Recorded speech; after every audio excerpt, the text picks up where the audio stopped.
Olá! Sabe aquela pergunta que todo mundo se faz uma hora ou outra? O que é que realmente guia as nossas escolhas?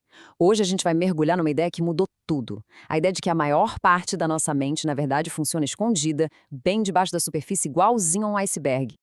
Então vamos começar por aí, por essa questão fundamental. O que de fato está por trás das nossas decisões, dos nossos medos, dos nossos desejos? Será que a gente está mesmo no controle? Ou tem algo mais acontecendo que a gente nem percebe?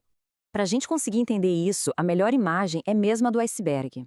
Aquela pontinha que a gente vê fora d'água. Bom, esses são os pensamentos que a gente sabe que tem, a parte consciente. Agora, e a parte gigantesca, a maior de todas, que fica submersa? É ali, nesse lugar invisível, que o jogo de verdade acontece. E é para lá que a gente vai olhar agora. E essa metáfora do iceberg é a porta de entrada perfeita para a nossa primeira parte. Afinal de contas, o que é a psicanálise?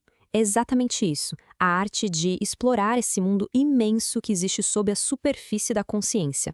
Bom, a psicanálise que foi criada lá atrás por Sigmund Freud é duas coisas ao mesmo tempo, uma teoria sobre a mente e um tipo de terapia. E o objetivo dela é ao mesmo tempo simples e super profundo, entender o que raios está acontecendo naquela parte submersa do nosso iceberg mental. E o que será que a gente encontra nessas águas profundas? A psicanálise diz que tem 4 coisas principais lá. Primeiro, o famoso inconsciente, onde ficam guardados pensamentos e memórias que a gente nem faz ideia que existem. Depois, os conflitos internos, sabe? Aquela coisa de querer muito uma coisa e ao mesmo tempo ter um medo danado dela. Tem também as pulsões, que são nossos impulsos e desejos mais básicos. E talvez o mais importante de tudo, as experiências da infância, que são como a fundação da casa, que é a nossa personalidade. Mas por que essa ideia toda foi tão revolucionária na época? Isso leva a gente direto para a segunda parte. A psicanálise foi a primeira no seu gênero. Ela inaugurou uma forma completamente nova de olhar para a personalidade humana. Olha só que mudança! Antes de Freud, a psicologia olhava para aquilo que dava para ver. Um sorriso, uma lágrima, um grito. Era o comportamento visível. Aí veio a psicanálise e virou o jogo completamente. O convite passou a ser outro. Vamos olhar para dentro, para o que está por trás do sorriso, por trás da lágrima, para os desejos, os conflitos e as vontades que ninguém vê. E o grande pulo do gato foi que Freud não jogou só umas ideias soltas no ar, não. Ele criou o que foi o primeiro mapa, o primeiro sistema organizado para explorar esse nosso mundo interior. Um território que até então era praticamente desconhecido. Mas uma ideia tão radical assim não surge do nada, né? Para a gente entender de onde ela veio, precisamos fazer uma pequena viagem no tempo e conhecer o mundo em que Freud vivia. Uma ideia que, vamos ver, fazia todo o sentido para sua época. Pensa só no cenário, final do século XIX. De um lado, você tinha uma ciência super rigorosa, o positivismo, que dizia só acredito no que eu posso medir e provar. Do outro, uma sociedade com uma moral extremamente rígida, onde sentimentos e desejos, principalmente os mais íntimos, eram varridos para debaixo do tapete. E no meio disso tudo, a neurologia avançava a passos largos no estudo do cérebro, mas certas coisas continuavam sem explicação. Foi bem aí, nesse beco sem saída, que Freud, observando pacientes com sofrimentos que não tinham nenhuma causa física aparente, teve uma intuição genial. Ele pensou: e se? E se a causa não estiver só no corpo? E se estiver na mente? Essa simples pergunta foi a faísca que começou tudo.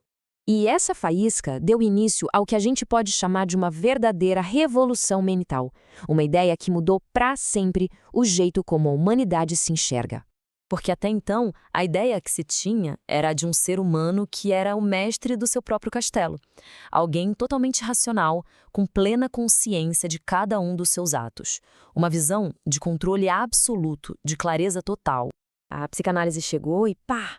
Virou essa ideia de cabeça para baixo. Ela veio dizer que, na verdade, as forças que realmente mandam no nosso comportamento são invisíveis. Elas vêm lá de dentro, dos conteúdos escondidos no nosso inconsciente, das marcas que a infância deixou na gente e da força bruta das nossas pulsões. Vamos pegar um exemplo bem bobo, do dia a dia. Imagina a decisão de comer um chocolate. Na superfície, a explicação parece óbvia, né? Ah, eu comi porque eu quis, porque deu vontade.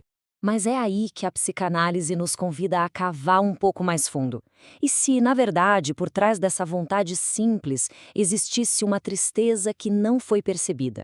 Um sentimento escondido que foi o verdadeiro motor daquele desejo. E isso tudo nos leva à frase que, no fundo, resume essa revolução inteira. A ideia de que, Existe muito, mas muito mais, acontecendo na mente do que a gente imagina.